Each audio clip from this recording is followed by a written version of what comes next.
Good evening, ladies and gentlemen, and I welcome all of you back once again for another Dark Souls 3 OST reaction. And tonight, ladies and gentlemen, I present all of you with getting back into Dark Souls 3 for a little bit.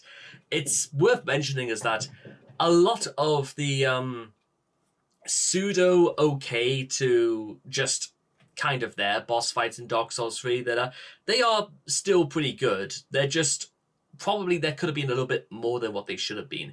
I mean, the Crystal Sage boss fight is just sort of like it's there just as a little bit. It's more of like just like a mini challenge as opposed to like an actual boss fight. The Deacons of the Deep, however, is undisputably a okay. Yes, it is a boss, sort of, but here I'll try and keep it simple.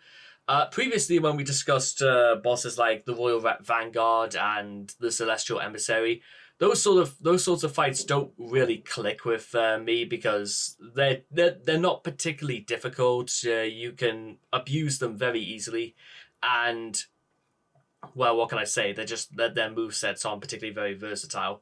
Deacons of the Deep, however, is a lot more than this because so you get to basically the very the back room, the actual crypt for Aldrich, the Saint of the Deep, and he's surrounded by about I think it's about like 25 or so deacons that you've probably fought many times as you make your way through the Cathedral of the Deep.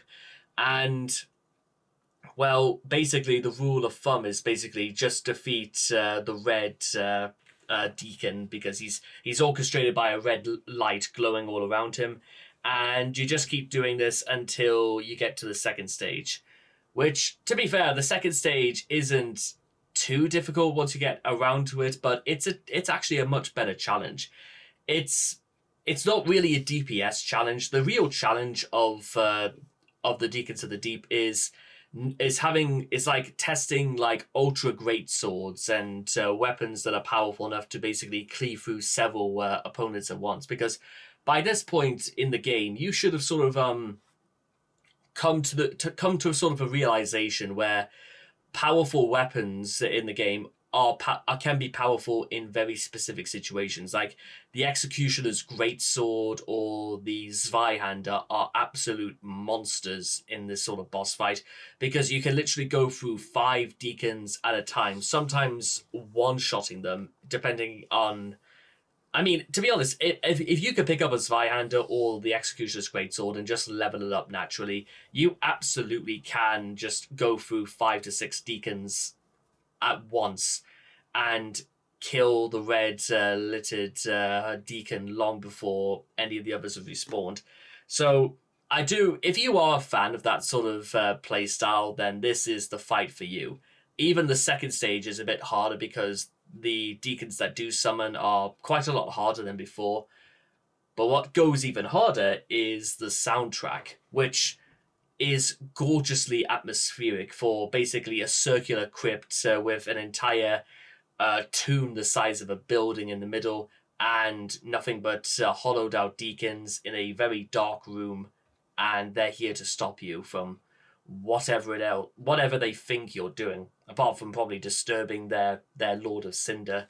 And well, here it is.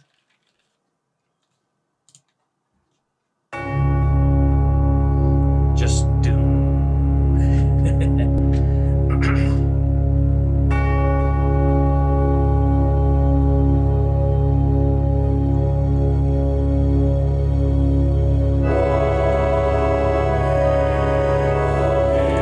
Typical, by the way, of like a lot of cathedrals will have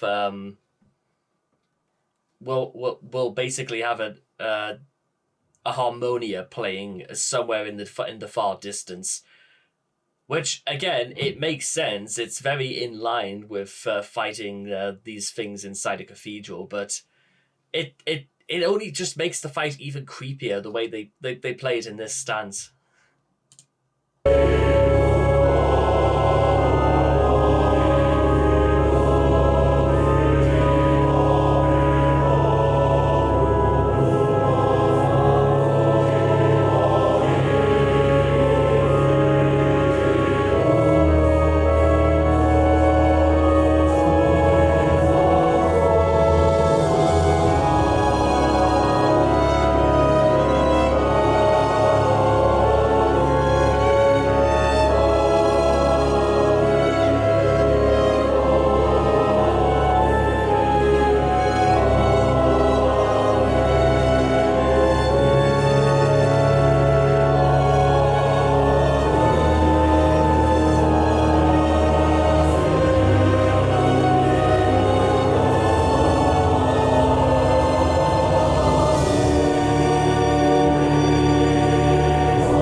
And I suppose it would also be remiss to say at this point that one of the other really cool parts of the fight is that if you think this fight's easy because there's no pressure in this, there is a bit, because if you're not looking, several deacons can just like hang around and they'll like put their like lecterns into the air and they'll summon a curse spell, which completely shrouds the entire area in darkness, and it won't take very long for you to be cursed. So there is an element of urgency. You can't just really afford to take it easy on a boss like this, because they will abuse your lack of agency if you are just whittling around any and all deacons to cinders.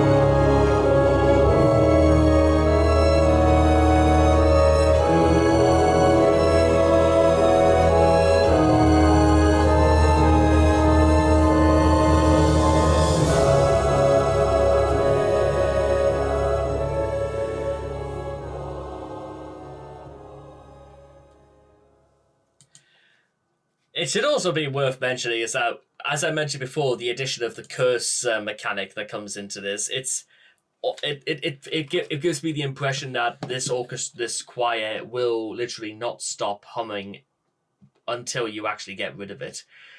I do, and again, I know you've probably heard this again so many times, but I do really, really like these soundtracks, even to a lot of like the mid to less than mid boss fights are really, really good, because their impact to the fight is actually a lot more than you might believe.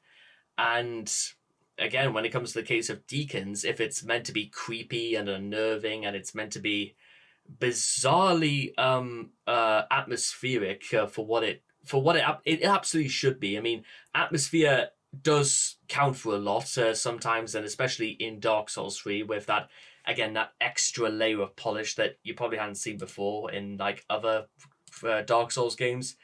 This is just fantastic, and there's a lot more to it than this, but one thing I